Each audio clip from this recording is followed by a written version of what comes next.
사무엘상 23장 1절로 14절에서는 다윗이 그일라 성읍을 구원한 일이 기록되어 있었습니다. 다윗은 지금 어떤 상황입니까? 사울왕을 피해서 이리저리 도망다니는 그런 처지에 있습니다. 어찌 보면 자기 앞가림하기도 참 힘겨운 그런 상황이었다고 우리가 생각할 수 있겠습니다. 그러나 그럴지라도 이 블레셋 군대가 그일라 성읍을 침략했다는 그 소식을 듣게 되었을 때 다윗은 그 소식을 그냥 지나칠 수가 없었습니다. 그일라 성읍이 다윗에게 도와달라고 부탁을 했던 것도 아니었습니다. 그런데 그럼에도 다윗은 하나님 나라를 너무나 사랑하기 때문에, 하나님 나라 백성들을 너무나 사랑하기 때문에 블레셋 군대가 그일라 성읍을 쳐들어갔다고 했는데 어찌하면 좋겠는가? 누군가 가서 도와야겠는데, 말하자면 이런 불붙는 중심이 속에서 일어났었던 것입니다. 그래서 다윗이 어떻게 합니까? 측근들은 만류하는데 아니 이게 무슨 일이냐고, 우리도 지금 도망다니는 마당에 무슨 우리가 그일라 성읍에 가서 블레셋 군대를 맞이하겠냐고. 측근들이 다 이상하게 생각하고 다윗을 만류했지만 다윗은 하나님께 기도하고 하나님으로부터 기도 응답을 받은 뒤에 모든 이 자기 부하들을 이끌고 그일라 성읍으로 가서 블레셋 군대와 생명을 걸고 전투를 벌였습니다. 그래서 그 결과 하나님이 함께하여 주시기 때문에 다윗은 승리를 거두었고 그일라 성읍을 블레셋 군대의 손에서 건져낼 수 있었던 것입니다. 그 이야기는 거기서 끝나지 않았지요. 그 누군가가 다윗이 그일라 성읍 안에 있다는 것을 사울왕에게 밀고를 했습니다. 그 말을 듣자 사울이 절호의 기회가 나에게 왔다. 말하자면 다윗은 도간에 든 쥐이다. 사울이 그렇게 생각하고 이제 군대를 조직해서 그일라 성읍을 아예 에워싸려고 합니다. 그때 다윗이 또 하나님께 기도를 했는데 다윗이 하나님께 기도했던 것은 이런 내용이었습니다. 하나님, 사울 왕이 그일라 성읍을 에워싼다면 이 거민들이 나를 사울 왕에게 내어주겠습니까? 다윗이 그 기도를 하나님께 2번이나 했습니다. 다윗이 왜 기도를 그렇게 했습니까? 그것은 다윗에게 이 그일라 성읍 거민들에 대한 기대 심리 내지는 보상 심리가 있었던 것이지요. 내가 이들을 위해서 정말 생명을 바치는 마음으로 여기까지 와서 희생하며 이들을 구원해 줬는데 과연 이들이 나를 사울 왕에게 내주기야 하겠느냐, 이런 마음이 다윗에게 있었던 것입니다. 그러나 다윗의 기도에 대한 하나님의 답변은 너무나 간단하고 또 단호했습니다. 하나님이 뭐라고 하셨습니까? 그들이 너를 넘겨주리라. 그들이 너를 넘겨줄 것이다. 하나님은 이 일을 통해서 사람은 그저 사랑의 대상이다. 사랑할 대상일 뿐이고 대품의 대상일 뿐이지 네가 의지할 대상은 결코 아니다. 하나님은 그것을 다윗에게 가르쳐 주시고 깨닫게 하여 주셨던 것이죠. 오직 의지할 대상은 하나님 한 분밖에 없다. 다윗은 이제 뼈저리게 그 사실을 경험하게 되었던 것입니다. 이제 다윗은 그일라 성읍을 급하게 떠났습니다. 그리고 다윗이 어디로 갔는가? 이제 오늘 본문인데요. 10광야로 갔습니다. 10광야. 광야는 어떤 곳입니까? 황량하고 척박한 곳이 광야입니다. 다윗은 이전에도 이 광야의 환경을 벌써 여러 번 경험한 바 있었습니다. 그런데 지금은 그때와 또 다릅니다. 그일라 성읍에서 배신의 아픔을 겪고 경험하게 되는 그런 광야입니다. 그러므로 지금 다윗의 마음은 어느 때보다도 더 힘들고 버거웠던 것 같습니다. 그런데 바로 이 순간에 하나님께서, 여기 제목처럼 하나님께서 다윗을 위로해 주십니다. 요나단을 통해서 하나님이 다윗을 위로해 주시고, 그리고 하나님께서 오묘하신 섭리로 다윗을 보호하여 주신다는 것. 그일라 성읍에서 배신의 아픔을 경험했지만 하나님의 손길로 다윗을 위로하시고 보호하여 주신다. 그래서 제목이 하나님의 위로하심과 보호하심입니다. 우리 본문 15절 같이 읽어보겠습니다. 다윗이 사울이 자기의 생명을 빼앗으려고 나온 것을 보았으므로 그가 십광야 수풀에 있었더니, 말씀드린 대로 이제 그일라 성읍을 떠나서 십광야에 머물게 되었던 것입니다. 이제 참 너무나 반가운 사람을 만나게 되는데요, 요나단이 여기까지 찾아옵니다. 자, 16절로 18절까지 뜻을 생각하면서 우리 같이 읽어보겠습니다. 사울의 아들 요나단이 일어나 수풀에 들어가서 다윗에게 이르러 그에게 하나님을 힘있게 의지하게 하였는데, 곧 요나단이 그에게 이르기를 두려워하지 말라. 내 아버지 사울의 손이 내게 미치지 못할 것이요 너는 이스라엘 왕이 되고 나는 네 다음이 될 것을 내 아버지 사울도 안다 하니라. 두 사람이 여호와 앞에서 언약하고 다윗은 수풀에 머물고 요나단은 자기 집으로 돌아가니라. 자, 하나님께서 요나단을 통해서 다윗을 위로해 주시는 그런 장면입니다. 여기 16절을 다시 보면요, 16절 시작하면서 사울의 아들 요나단 그랬습니다. 사울의 아들 요나단, 이 말 자체가 하나님의 특별하신 위로하심이 아닐 수 없습니다. 그 아버지 사울은 다윗을 잡아 죽이려고 혈안이 되어 있는데 그 아들 요나단은 다윗을 이렇게 위하고 어찌해서든지 다윗을 도우려고 하는 것입니다. 이것이야말로 하나님의 특별하신 은혜가 아닐 수 없는 것이죠. 이제 하나님께서 요나단을 통해서 다윗을 위로하신 구체적인 내용 한 3가지 정도로 우리 추려볼 수 있겠는데요. 먼저 첫 번째는 여기 16절 후반절에 있습니다. 하나님을 힘있게 의지하게 하였다. 하나님이 요나단을 통해서 다윗에게 하나님을 힘있게 의지하게 했다.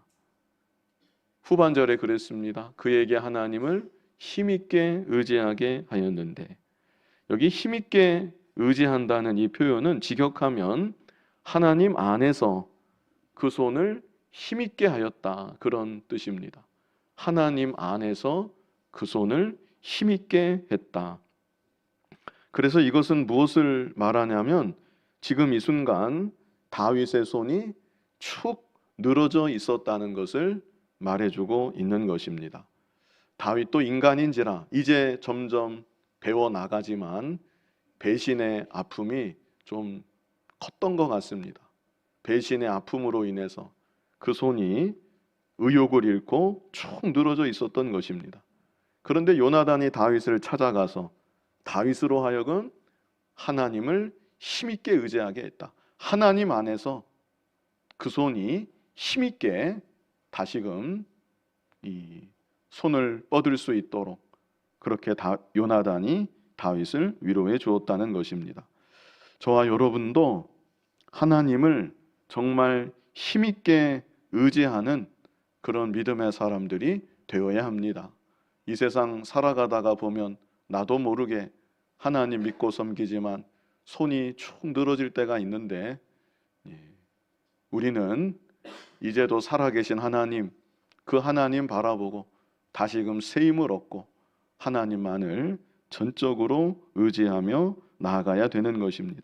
다윗이 쓴 그 시 중에요, 시편 56편 11절, 시편 56편 11절 우리 같이 한번 읽어보겠습니다. 내가 하나님을 의지하였은즉 두려워하지 아니하리니 사람이 내게 어찌하리까. 다윗이 쓴 시 중에 이런 표현이 참 많습니다. 내가 하나님을 의지하였은즉 두려워하지 아니하리니 사람이 내게 어찌하리까. 그리고 그 시편 그 순서대로 보면 이보다도 앞에 있는 시편인데 시편은 연대기적으로 배열되지는 않았습니다. 이보다 한참 더 다윗의 일생으로 볼 때 더 후대에 썼던 시가 시편 3편입니다. 시편 3편 6절에는 좀 더 심화된 표현이 여기 나오는데요. 다윗이 이런 시도 썼습니다. 우리 같이 한번 읽어보겠습니다. 천만인이 나를 에워싸 진친다 하여도 나는 두려워하지 아니하리이다. 참 놀라운 표현입니다. 다윗 시절에 10,000,000명이 어떻게 상상이 되었을까? 아마 다윗 입장에서는 이 지구에 거하는 모든 사람을 생각하지 않았겠는가? 이 지구에 거하는 모든 사람이 나를 다 대적한다 할지라도, 나 혼자 남는다 할지라도 나는 두려워하지 아니할 것이다. 다윗이 이런 믿음의 고백도 남겼던 것이죠. 왜 두려워하지 않겠습니까? 하나님이 함께 하시니까. 모든 사람이 나를 대적하고 나를 에워싸도 하나님이 나와 함께 하시니까 나는 하나님만을 의지하기 때문에 두려워하지 아니하리이다. 다윗이 이런 믿음으로 점점 나아갔던 것입니다. 그래서 요나단을 통해 하나님을 힘있게 의지하게 했다. 그 축 늘어진 손을 다시금 힘있게 하여 주었다. 그리고 두 번째는 두려워하지 말라. 요나단이 이 말을 다윗에게 해주었습니다. 역시 하나님 주신 음성으로 다윗 입장에서는 들었을 것입니다. 두려워하지 말라. 자, 본문 17절에 있는데요. 본문으로 돌아가서 17절을 다시 보시면 곧 요나단이 그에게 이르기를 두려워하지 말라. 내 아버지 사울의 손이 내게 미치지 못할 것이요. 하나님께서 다 막아주시니까 두려워하지 말라. 이런 의미입니다. 내 아버지 사울이 나라의 왕권을 총동원해서 너를 잡고자 해도 하나님이 그것을 허락하지 아니하신다. 그러므로 아버지의 손은 너에게 미치지 못할 것이다. 이 순간만 보면 요나단이 더 믿음이 좋습니다. 그러니까 두려워하지 말아라. 하나님을 힘있게 의지하게 했고, 다음으로 요나단이 한 말은 두려워하지 말아라. 하나님이 다 막아주신다. 하나님께서 요나단의 입을 통해서 이런 위로를 받게 하여 주신 것입니다. 오늘날에도 상황은 다르지만 마찬가지입니다. 여러분이 살아가시는 동안 여러분 주변에 여러분을 위협하고 여러분을 당장 삼킬 것만 같은 험악한 일들이 일어난다 할지라도 하나님께서 허락하지 아니하시는 한 그 중에 어떤 일도 여러분에게 미치지 않는 것입니다. 그러므로 우리들이 하나님을 힘있게 의지하는 가운데 우리는 그 어떤 것도 두려워하지 말고 하나님 한 분을 두려워하며 살아가면 되는 것입니다. 그리고 무엇보다도 하나님 앞에서 내가 죄 짓는 것, 그것을 두려워해서 살아가면 되는 것입니다. 다른 것은 두려워할 것이 없다. 하나님을 두려워하고, 구체적으로는 하나님 앞에서 내가 죄 짓는 것, 그것을 가장 두려워하고, 그리고 오직 하나님 앞에 믿음에 달려갈 길만 힘차게 달려가는 그런 저와 여러분이 되어야 하는 것입니다. 그리고 세 번째는요, 너는 이스라엘의 왕이 될 것이다. 또한 요나단을 통해서 이 말을 듣게 하셨습니다.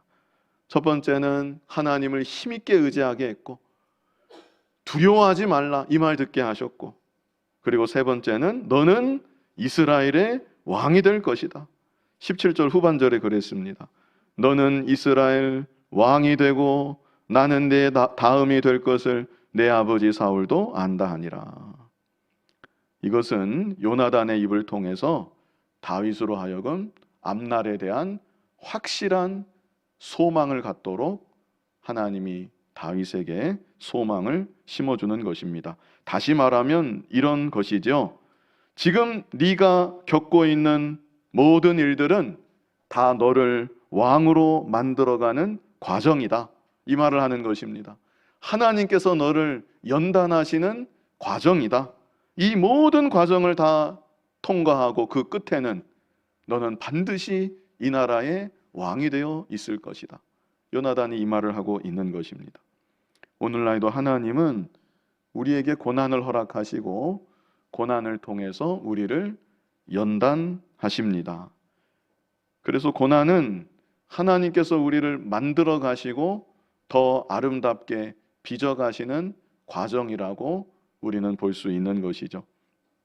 그 과정을 인내하고 믿음으로 잘 통과하기만 하면 우리들은 더욱 존귀한 하나님의 자녀로 만들어지게 되는 것이고, 마침내 하나님께서 예비하신 더 큰 은혜와 복을 누리게 되는 것입니다. 우리 로마서 5장 3절로 4절, 우리 잘 아시는 구절인데요, 같이 읽어보겠습니다. 다만 이뿐 아니라 우리가 환난 중에도 즐거워하나니 이는 환난은 인내를, 인내는 연단을, 연단은 소망을 이루는 줄 알미로다. 우리 야고보서 1장 12절도 같이 읽어보겠습니다. 시험을 참는 자는 복이 있나니 이는 시련을 견디어낸 자가 주께서 자기를 사랑하는 자들에게 약속하신 생명의 면류관을 얻을 것이기 때문이라. 아멘. 그래서 하나님 자녀된 우리들에게 고난은 그 고난으로 끝이 아닌 것입니다. 고난 가운데는 우리를 향하신 하나님의 계획이 반드시 있습니다. 그러므로 고난 중에도 장래의 소망을 바라보시고 고난을 잘 인내하시고 믿음으로 잘 통과해 나아가는 여러분이 다 되시기를 바랍니다. 자, 이제 본문 18절, 요나단이 이렇게 다윗을 위로해 주었고요. 우리 18절 말씀 같이 읽어보겠습니다. 본문 18절 같이 읽겠습니다. 두 사람이 여호와 앞에서 언약하고 다윗은 수풀에 머물고 요나단은 자기 집으로 돌아가니라. 참 대조적인 모습이지요. 다윗은 수풀에 머물고 요나단은 어떻게 했습니까? 자기 집으로 돌아가니. 자기 집이 어디입니까? 자기 집이 왕궁이죠. 요나단은 왕궁으로 돌아가고 다윗은 수풀에 머물렀다. 그러나 이제 얼마 안 있으면 이 상황은 완전히 역전이 되지요. 그래서 당장 눈에 보이는 것, 그것이 전부가 아니라는 것.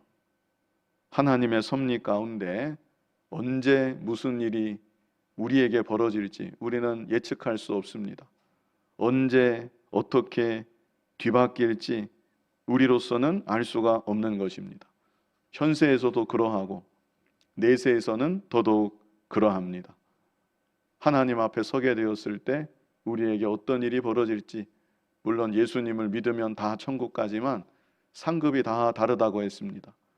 내세에서 나의 모습이 어떠할지 우리는 알 수가 없는 것이죠.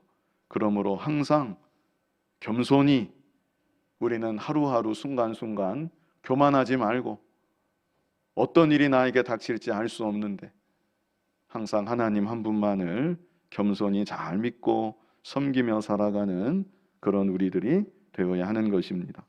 이제 19절부터는요 10사람들, 이 10광야의 다윗이 있잖아요. 이 10사람들이 다윗을 밀고 하는 내용이 또 여기에 나옵니다. 참 다윗은 어디도 갈 데가 없습니다. 여기 10광야에 머물렀는데 여기 거민들조차 이 다윗을 사울에게 밀고 하는 그런 내용이 19절부터 나옵니다. 우리 19절로 20절 말씀 같이 한번 읽어보겠습니다. 그때에 10사람들이 기브아에 이르러 사울에게 나와 이르되 다윗이 우리와 함께 광야 남쪽 하길라산 숲을 요새에 숨지 아니하였나이까? 그러하온즉 왕은 내려오시기를 원하시는 대로 내려오소서. 그를 왕의 손에 넘길 것이 우리의 의무니이다 하니. 아예 다윗을 갖다 바치려고 이 10광야 사람들은 그렇게 나오는 것이죠. 그를 왕의 손에 넘길 것이 우리의 의무니이다. 그런데 이 10광야는요 유다 지파에 속한 땅입니다.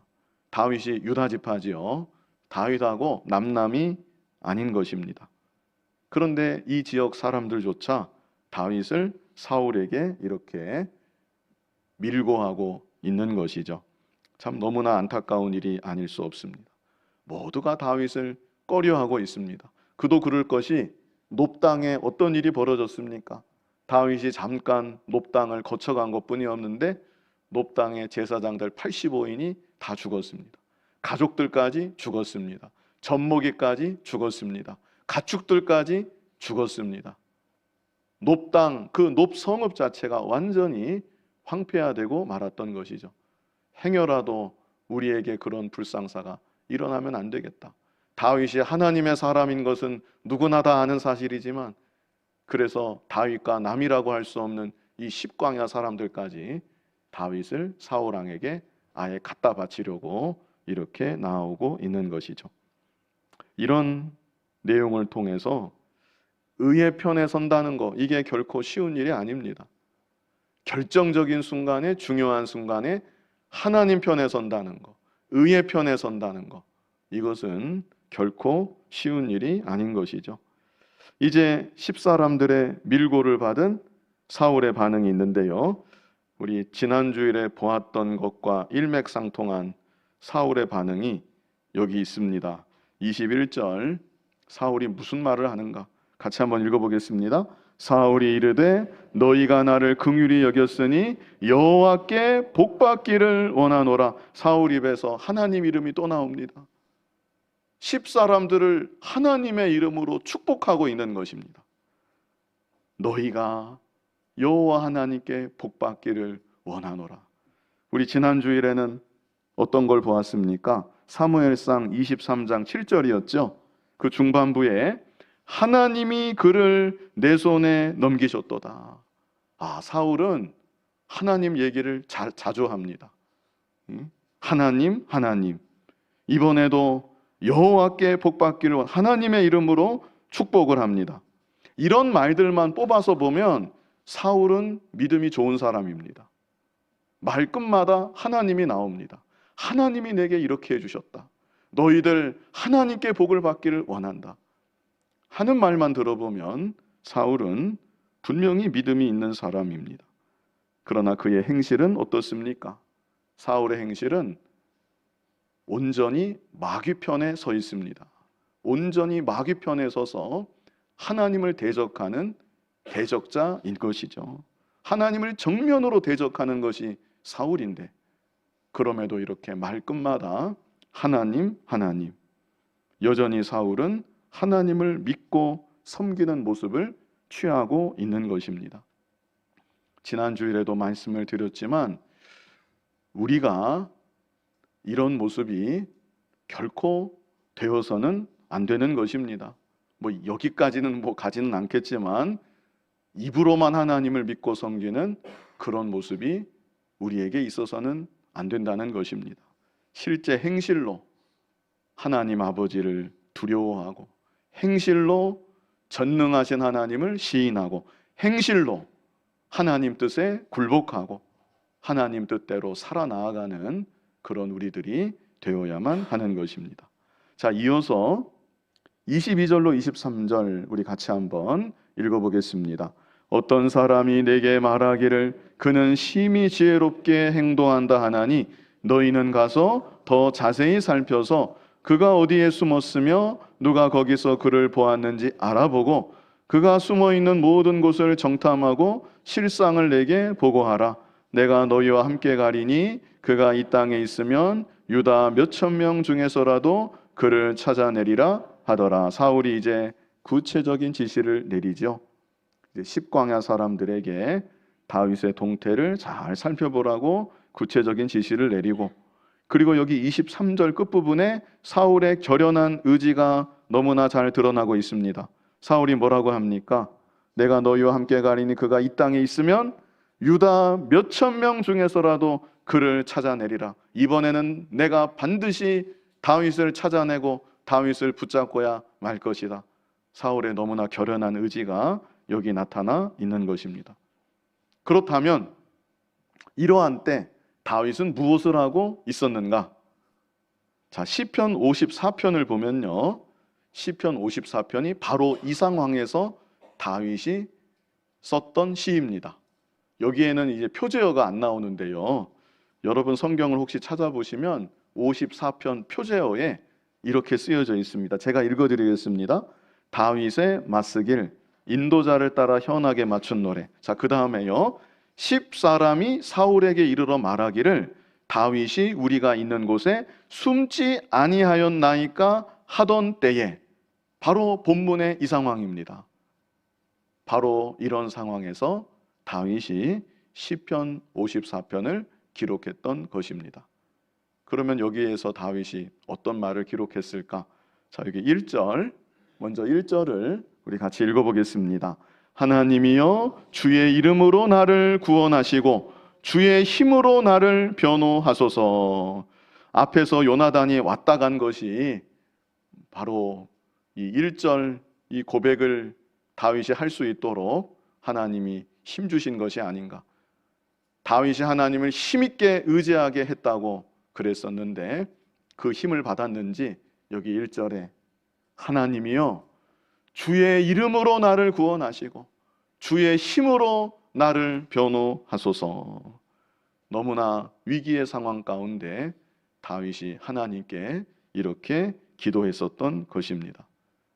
그 그일라 성읍에서도 배신의 아픔을 겪고 고향 땅 가까운 곳 10광야의 진을 쳤는데 10광야 사람들까지도 다윗을 팔아넘기는 그런 상황에서 다윗이 이렇게 하나님 앞에 간구했던 것입니다. 이어지는 2절로 4절도 우리 같이 한번 쭉 뜻을 생각하면서 읽어보겠습니다. 하나님이여 내 기도를 들으시며 내 입의 말에 귀를 기울이소서.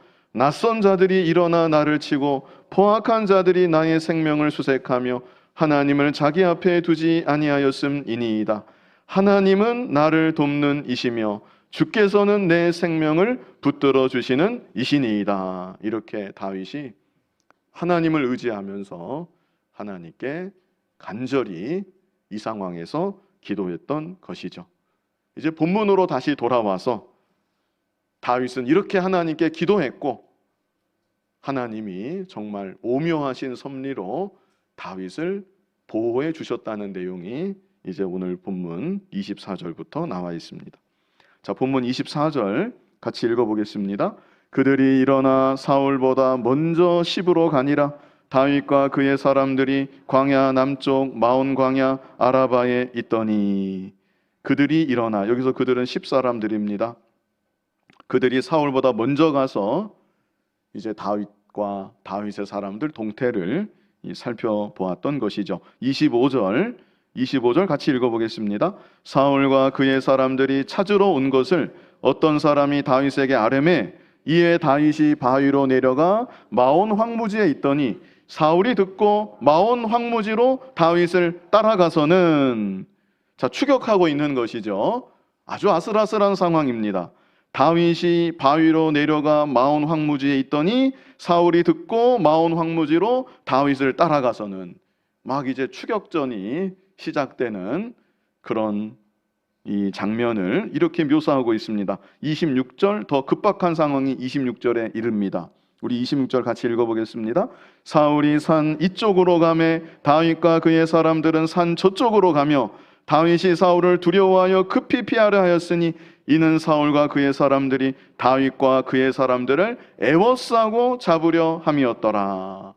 정말 아슬아슬한 상황을 이렇게 묘사하고 있습니다. 사울이 산 이쪽으로 갔더니 다윗과 그의 사람들은 산 저쪽으로 피하여 갔다. 그런데 사울과 그의 사람들이 다윗과 그의 사람들을 애워싸고 잡으려고 하였다. 이 사울이 큰 군대를 파견한 것입니다. 그래서 산을 아예 통째로 에워싸고 다윗을 지금 좁혀 들어오고 있는 그런 형국이었던 것입니다. 이대로 가다가는 다윗은 붙잡힐 수밖에 없는 그런 상황에 이제 처하게 된 것이죠. 그런데 바로 이때 기가 막힌 일이 벌어집니다. 어떤 일이 벌어지는가? 바로 이 순간 사울이 포위망을 에워싸고 포위망을 좁혀오고 있는, 이제는 붙잡힐 수밖에 없는 그 상황에서 어떤 일이 벌어지는가? 27절 말씀, 우리 27절 같이 읽어보겠습니다. 전령이 사울에게 와서 이르되 급히 오소서 블레셋 사람들이 땅을 침노하나이다. 어떤 일이 벌어졌습니까? 블레셋이 이스라엘을 침공했습니다. 그일라 성읍 침략한 거하고는 규모가 다릅니다. 대대적인 침공을 감행한 것입니다. 그리고 그 소식을 지금 막 포위망을 좁혀 들어가면서 다윗을 붙잡으려고 하는 그 시점에 전령이 와서 어서 군대를 회군하셔야 됩니다. 블레셋 군대가 쳐들어왔습니다. 지금 이런 상황에 증명한 것이죠. 이게 얼마나 기가 막힌 타이밍인지 모릅니다. 사울이 얼마나 혈안이 되어 있는데 내가 이번에는 기필코 잡고야 말겠다. 조금만 더 좁혀 들어가면 잡겠는데 이건 블레셋 군대가 쳐들어왔다는, 이제 회군해야 된다는 그런 전령의 말을 듣게 된 것이죠. 그래서 사울이 어떻게 합니까? 28절로 29절 같이 읽어보겠습니다. 이에 사울이 다윗 뒤쪽 길을 그치고 돌아와 블레셋 사람들을 치러 갔으므로 그곳을 셀라하마 느곳이라 칭하니라. 다윗이 거기서 올라가서 엔게디 요새에 머무니라. 아멘. 그 안 믿는 사람들은 이런 만약에 일을 겪게 된다면 참 다윗이 운이 좋다, 천운이다, 이런 식으로 말할지 모릅니다. 그러나 우리들은 성경 말씀을 통해서 성경이 왜 이것을 기록했는지 우리는 다 알고 있습니다. 이 모든 일들을 하나님이 하셨다는 것, 오늘날 우리에게까지 성경 말씀을 통해서 분명히 알게 하여 주시는 것입니다. 정말 기가 막힌 순간 하나님께서 블레셋 군대를 일으키셨던 것이고, 그래서 사울로 하여금 전령이 좀 늦게 도착했더라면 사울이 벌써 다윗을 잡았을지 모르겠는데 전령도 참 기가 막힌 타이밍에 어서 군대를 회군시켜야 됩니다. 그래서 사울이 어찌하지 못하고 군대를 뒤로 물림으로 다윗은 다시 그 곤경을 벗어나고 안전한 가운데 엔게디 요새에 머물 수 있게 되었다는 것입니다. 우리가 주목할 것이 두 가지인데요. 이 일이 있기 전에 우리 시편 54편을 보았지요. 다윗이 뭐 했습니까? 다윗이 기도했습니다. 안 믿는 사람들은 사방이 막히면 더 이상 아무 방법이 없다고 생각을 합니다. 그러나 우리에게는 위에서부터 임하시는 하나님의 기이하신 도우심과 하나님 능력의 역사하심이 있는 것입니다. 그러므로 무슨 일을 만나든지 전능하신 하나님 바라보고 하나님께 간절히 기도하는 저와 여러분이 되어야 하는 것입니다. 그리고 또 한 가지가 있는데요. 또 한 가지는 무엇인가 하면 바로 앞에서 다윗이 그일라 성읍을 도왔습니다. 그때 그일라는 블레셋의 침공을 받는 가운데 있었습니다. 그런데 다윗이 그일라까지 가서 블레셋 군대와 싸우고 그일라를 블레셋의 손에서 건져주었던 것이죠. 그러므로 오늘 본문에 나타나는 블레셋의 대대적인 침공은 그일라에 있었던 사건의 보복으로 이런 대대적인 침공을 감행했었던 것입니다.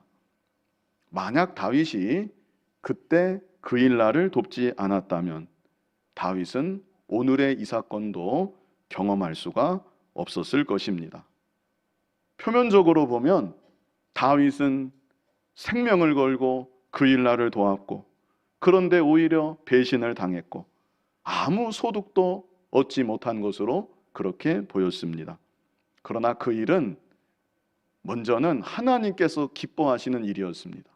아무 소득이 없는 일이 아닌 것이죠. 그것만으로도 하나님께서 기뻐하신 일이었고, 그리고 결정적으로 자신이 그일라 성읍에서 뿌렸던 그 믿음의 씨앗, 불과 얼마 지나지 않아서 너무나도 위급한 결정적인 순간에 자신의 생명을 구하는 아름다운 열매로 다윗이 거둘 수 있게 되었던 것이죠.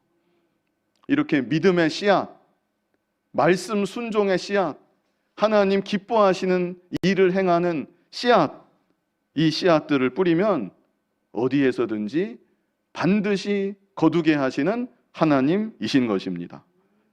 아무리 어려운 상황 가운데 있을지라도 우리는 그러므로 하나님 기뻐하시는 일을 행함에 있어서 조금도 주저하지 말아야 되는 것입니다. 아무 소득이 없는 것처럼 보일지라도 반드시 열매로 거두게 하시는 하나님, 이런 하나님이신 줄 믿고 언제나 믿음의 씨앗, 순종의 씨앗 가는 곳곳마다 널리 뿌리시고 하나님께서 반드시 거두게 하시는 아름다운 믿음의 열매들, 다른 사람들은 미처 알지 못하는 비밀의 열매들 풍성히 거두면서 살아가는 여러분이 다 되시기를 간절히 바랍니다. 거룩하신 아버지 하나님, 다윗이 절박한 순간에 하나님만을 전적으로 의지하고 하나님께 기도했던 것처럼 전능하신 하나님 함께 하심을 믿고 하나님 바라보고 늘 기도하며 살아가는 우리들 되게 하여 주시고, 다윗이 그일라 성읍에서 뿌렸던 그 씨앗을 불과 얼마 지나지 않아서 이렇게 위기의 순간 자신의 생명을 구하게 되는 이 열매로 거두게 된 것을 우리가 또한 보았습니다. 아버지 하나님, 이 세상 살아가는 동안 믿음의 씨앗, 순종의 씨앗, 하나님 기뻐하시는 행함의 씨앗을 널리 뿌리며 살아가는 우리들 되게 하시고 반드시 거두게 하시는 그 열매로 인하여 하나님께 더욱 영광 돌리며 복되게 살아가는 우리들 모두가 되게 하여 주시옵소서. 예수님 이름으로 기도하옵나이다. 아멘.